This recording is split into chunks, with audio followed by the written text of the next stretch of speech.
డబ్బు, అనారోగ్యం, ఉద్యోగం, వ్యాపారం అప్పులతో బాధపడుతున్నారా? వెంటనే జేకేఆర్ గురువు గారికి కాల్ చేసి అపాయింట్మెంట్ తీసుకోండి. నమస్కారం. సుమన్ టీవీ ప్రేక్షకులకు స్వాగతం. ఈరోజు మనతో పాటు ఉన్నారు ప్రముఖ ఆధ్యాత్మికవేత్త డాక్టర్ అనంతలక్ష్మి అమ్మ గారు. నమస్తే అమ్మా. నమస్తే తల్లి.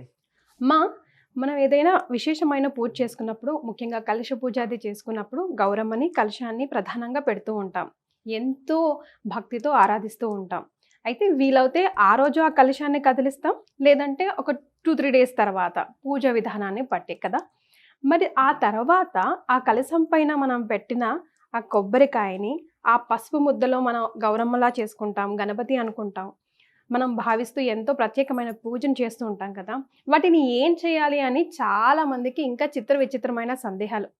కొందరేమో అంటే మా ఇంట్లో గౌరమ్మని చేస్తే కనుక మింగేస్తాం, మా అత్తగారు నిల్చోబెట్టి దాన్ని, మేము ఇద్దరు తోటికోడలు ఎక్కడ ఉంటాం, దాన్ని వాటర్తో మింగేపిస్తుంది. స్నానం చేయకూడదు, మళ్ళీ అలా ఇలా బాత్రూంలో పడిపోతుంది, మనం పూజ చేసుకున్నాం కదా అని అంటారు. ఇంకొంతమంది కూరల్లో వేసుకోవడం, కొబ్బరికాయనైతే పచ్చళ్ళు చేసుకోవడం, అలాగా చూస్తూ ఉంటాం. అసలు ఏం చేయాలంటారు? ఈ కలసం మీద కొబ్బరికాయ పెట్టి ఎలా ఊరికే పెట్టి ఊరుకోం కదమ్మా, దాని మీద ఒక జాకెట్ ముక్క అది పెడతాం, అంతే కదా. దాన్నంతా పూజిస్తాం, అడుగున కలసంలో నీళ్లు పోస్తాం. ఈ అడుగున కలసంలో పోసిన నీళ్లు ఏం చేస్తున్నారమ్మా, తాగుతున్నారా? అదంటే తులసి మాతకి ఇచ్చేస్తాం నెక్స్ట్ డే. అదే అంటే తులసిలో పోయడం అన్నది అంటే ఎవరు తొక్కకుండా. ఎందుకు తులసిలోనే పోస్తాం? మిగిలిన వాటిల్లో అయితే ఎరువులు వేస్తాం, చెత్త వేస్తాం, తొక్కే అవకాశం ఉంది. తులసిని ఎవరు తొక్కరు గనక తొక్కని చోట పొయ్యాలి అనేటటువంటి ఒకనొక కారణంగా తులసి మొక్కలో పోస్తాం. అలా కాకపోతే ఏం చెయ్యాలి అంటే, ఎవరైనా అంతకన్నా మరో పద్ధతి లేదు. మరి ఈ నీరు ఎలా ఉందో పైన ఉన్న కొబ్బరికాయ కూడా అట్లాంటిదే కదా. అవును కదా. ఎవరికైనా ఉపయోగపడేటట్టే ఉండాలి. పచ్చడి చేశారనుకోండి, ఆ పచ్చడి కొంచెం మిగలొచ్చు, పక్కన పడేయచ్చు. అందుకని సాధారణంగా ఏం చెప్తారంటే, ఆ కొబ్బరికాయని బ్రాహ్మణుడికి ఇచ్చేసేవాళ్ళు కొంతమంది ఉన్నారు. ఓకే. కొబ్బరికాయను బ్రాహ్మణుడికి ఇచ్చేటప్పుడు ఊరికే ఇవ్వరు కదమ్మా, ఎలా ఇస్తారు? దాని మీద దక్షిణ పెట్టిస్తారు. అందుకని ఆ దక్షిణ పైన ఉన్నటువంటి జాకెట్ ముక్క అవన్నీ కలిపి ఇస్తారు. అట్లా కాదని ఆ జాకెట్ కుట్టించుకోవడం శుభం అని చెప్పి దాన్ని రవికేల గుడ్డతో బ్లౌజ్ కుట్టించుకుంటారు. అది పద్ధతి, అది ఎవరు ఇవ్వరు, అది ఇంకోళ్ళకి ఇవ్వరు, శుభం మేమే మా ఒంటి మీదే ఉండాలని కుట్టించుకుంటారు. ఈ కాయని మాత్రం ఏం చేస్తారంటే ఒక తీపి పదార్థం చేసి 10 మందికి పంచాలి. పచ్చడి అంటే మనమే తింటాం, ఒక తీపి పదార్థం చేసి కొబ్బరి హల్వానో అలా చేసి ఇది ప్రసాదం అండి అని నలుగురికి పంచేటటువంటి పద్ధతి ఉంది. అట్లాగే మనకి ఇంకో డౌట్ కూడా ఉంటుంది.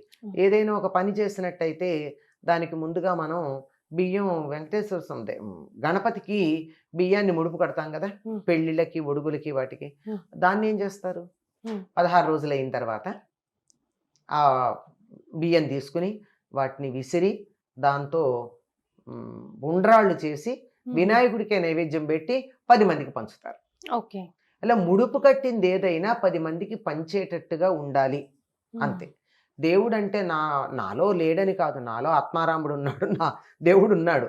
కానీ అంతకన్నా ఇతరులలో ఉన్నటువంటి దైవాన్ని చూడడం అభ్యాసం చేయాలి కనుక ఇస్తే దక్షిణతో ఒక బ్రాహ్మణుడికి ఇవ్వండి, పైగా చెప్పాలి అది, లేకపోతే ఆయన మళ్ళీ దేవుడి దగ్గర కొట్టకుండా ఇవ్వండి. లేదంటే తీపి చేసుకుని 10 మందికి పంచి మీరు తినండి, ఒక్కళ్ళే తింటే ప్రయోజనం లేదు. ఇది ఒకటి. ఇక మిగిలింది పసుపు అన్నారు. మరి మింగారు, నేను మొదటిసారి వింటున్నా, మంచిదే, శుభం. అది కూడా అటు ఇటు వెళ్లకుండా లోపలికి వెళ్ళింది. లేకపోతే ఏం చేస్తారంటే జాగ్రత్తగా అక్కడే పెట్టుకుని రోజు స్నానానికి వెళ్ళబోయే ముందు అందులోంచి కొంచెం తీసి ముత్తైదువులు మొహానికి రాచుకుని పెడతారు, 5వ తనం ఉండాలని. లేదంటే అలా పసుపు ఎలర్జీ ఉంటుంది కొంతమందికి, అదృష్టవంతులు, ఏం చేస్తాం వాళ్ళని, అటువంటి వాళ్ళని అలాగే ఉండి మేము పసుపు రాచుకునే అవకాశం లేదు అంటే దీన్ని కూడా తులసి మొక్కలో పెడతారు, ఎవరు తొక్కరు గనక. లేదంటే పూర్వకాలం ఏం చేసేవారు, పొట్లపాదులో పెట్టేవారు. పొట్ల చెట్టు దగ్గర కూడా ఎవరు అశుచిగా ఉన్నవాళ్ళు వెళ్ళరు, వెడితే చచ్చిపోతుంది ఆ పాదు. జాగ్రత్తగా ఉంటారు. మా పొట్లపాదు దగ్గరికి వెళ్ళారు ఎవరు, తమలపాకుల దగ్గరికి, పొట్లపాదు దగ్గరికి ఎట్లా పడితే అట్లా ఉన్నవాళ్ళు వెళ్ళరు.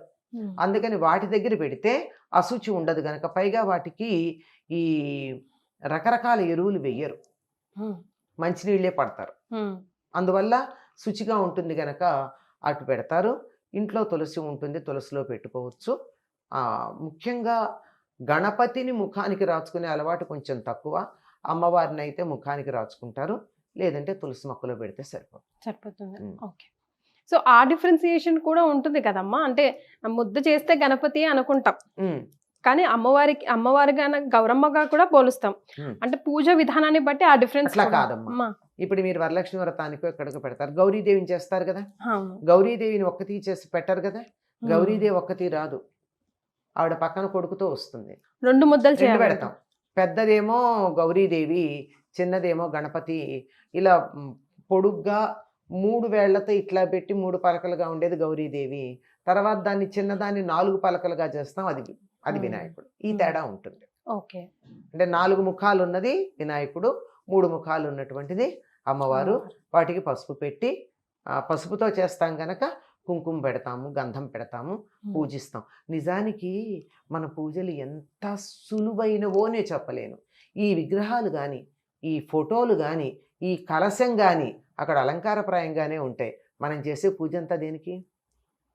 ఈ పసుపు ముద్దకే. ఇది ఒక్కటే ఉంటే చాలు, మిగిలినవన్నీ ఉన్నా లేకపోయినా. అంటే భావన ఎంత ప్రధానమో ఆర్భాటం కన్నా అర్థం చేసుకోవాలి. ఇప్పుడు ఇదే తక్కువైపోయింది, అదే ఎక్కువైపోయింది. అదే అందుకే కదా మనకు అన్ని రకాలుగాను అక్కర్లేనివి చాలా దొరుకుతున్నాయి, కావాల్సింది ఒక్కటే దొరకట్లేదు. అంతే కదా. అంతేనమ్మా. అటువంటిది మనం అక్కడ పెట్టిన వాటిలో ఏముంటుందంటే ఆవాహన చేసాం.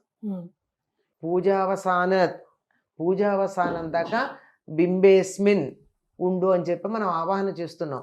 నేను చేసినటువంటి ఈ బింబంలో పూజ అంతా అయ్యేదాకా ఇందులో ఉండమని చెప్పి మనం ప్రాణప్రతిష్ఠ చేస్తున్నాం. అంచేత ఆ దైవం యొక్క శక్తిని తనలో నింపుకున్నటువంటిది ఆ పసుపు ముద్ద. అందువల్ల అది చాలా పవిత్రమైనది. దాన్ని ఎటు పడితే అటు పడేయకూడదు.